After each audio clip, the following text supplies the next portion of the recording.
Okay, we have one document open, and we're going to go into the File menu to open. Command O on a Mac or Control O on a PC.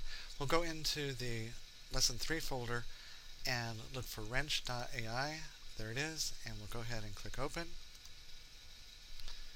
And let's go into the View menu and say Fit All in Window. Okay, so we see this one just has one artboard. If we click on the tab and go back to the other document, we see that one has two artboards. And there's a shortcut to go back and forth between the two open windows. And that would be Command tilde on a Mac or Control Tab on a PC.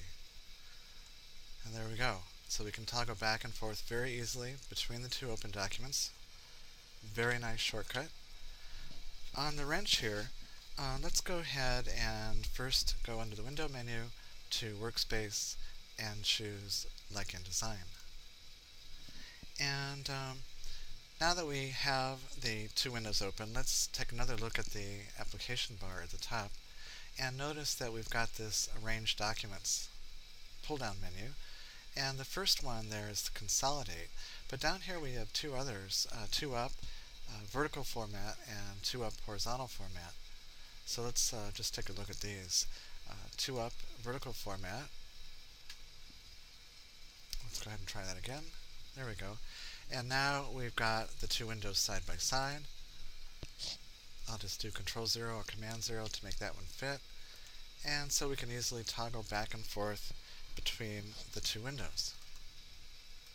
And if we go back to the application bar and choose the other two up horizontal, and now we see the two windows are above and below each other.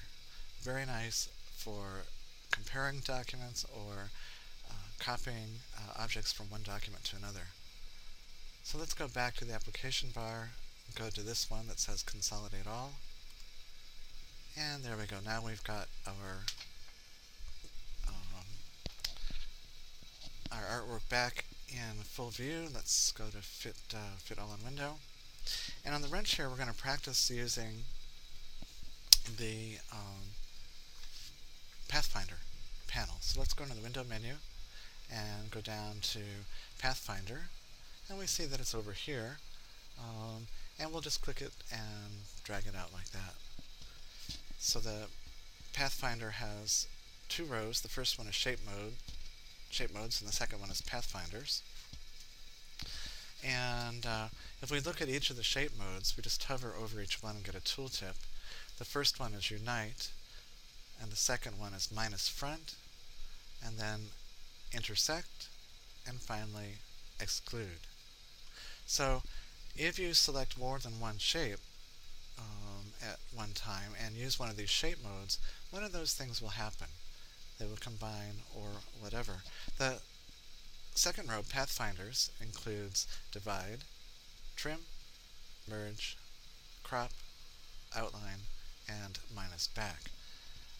Again, these work when more than one object is selected and the program identifies paths or sides or edges of objects in order to make these features work. So let's just create a rectangle. We'll go over here to the Rectangle tool, choose the Rectangle tool, and just click on the artboard next to the wrench here. And in the Rectangle dialog box, let's go ahead and make it, 0.6 inches wide and 0.8 inches tall. And click OK.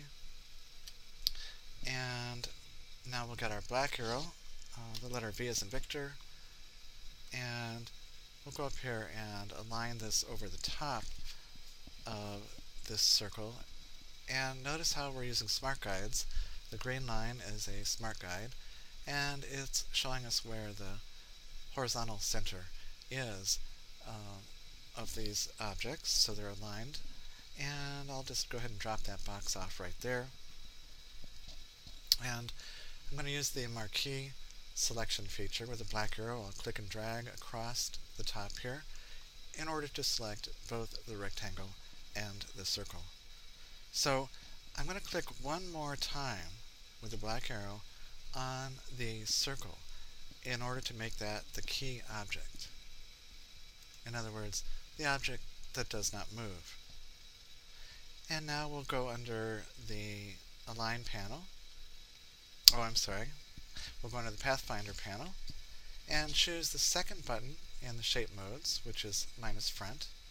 So we'll click on that button, and now the shape of that box, which was in front, has been deleted from the shape of the circle. Very powerful. Now, notice how in the circle, the stroke and fill of the circle have been preserved. They're still there. Let's go ahead and get the Polygon Tool. So I'll click and hold on the rectangle and go down to the Polygon Tool. And with the Polygon Tool, I'll just click once on the artboard. And let's type in 0.4 inches wide and, oops, let's try that again. Click on the word radius, there we go. And let's make the radius 0.4 inches, and we'll leave the number of sides 6 sides. And click OK. So now we have a polygon there. Let's go ahead and I'll get the black arrow and move the polygon down here on top of this circle. Again, using Smart Guides to go ahead and align that polygon in the center of the circle, and so that it's horizontally aligned with the other objects. So let's select them a different way. This time we'll go ahead and just hold down the Shift key and click on the circle. So when one object is selected, if you Shift click on another object, both objects become selected.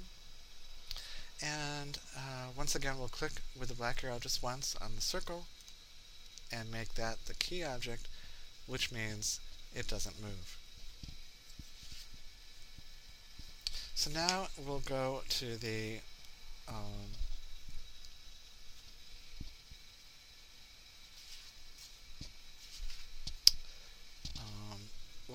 Pathfinder again, to shape modes, and exclude that shape, minus that shape from the front. There we go. And now we see that part of the wrench is showing through the polygon area. So I'm just going to use the down arrow and move that shape down a little bit. I'll just hold the down arrow until we can no longer see that part of the wrench through there. Okay, there we go. So you can move objects using the up and down arrows and the right and left arrows quite easily. Let's go to the Layers panel up here and make a new layer. So I'm going to go ahead and go to the Layers panel menu and choose New Layer. And let's give it a name of Background. So we'll call it Background. And click OK. And in the Layers panel, I'm just going to move it down so that it's underneath Layer 1. Because the objects drawn on layers that are in the top of the Layers panel are in front of objects drawn on layers that are farther down. So let's double click on Layer 1, and we'll just rename that one Foreground. So now we've got those two layers, and before creating another object, I'm going to choose the background layer. And so whatever we draw will be behind the objects on the foreground layer. Okay, first I'll go into the Select menu to deselect, and we'll get Rectangle tool,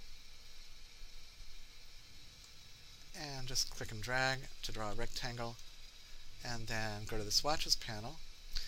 To make sure that the fill indicator is in the front, I'm going to hit the letter X until it comes in the front, and just choose a color in the Swatches panel, and there we go. We see how nicely our Pathfinders worked to knock a hole in the wrench so that we can see the background art through that polygon shape.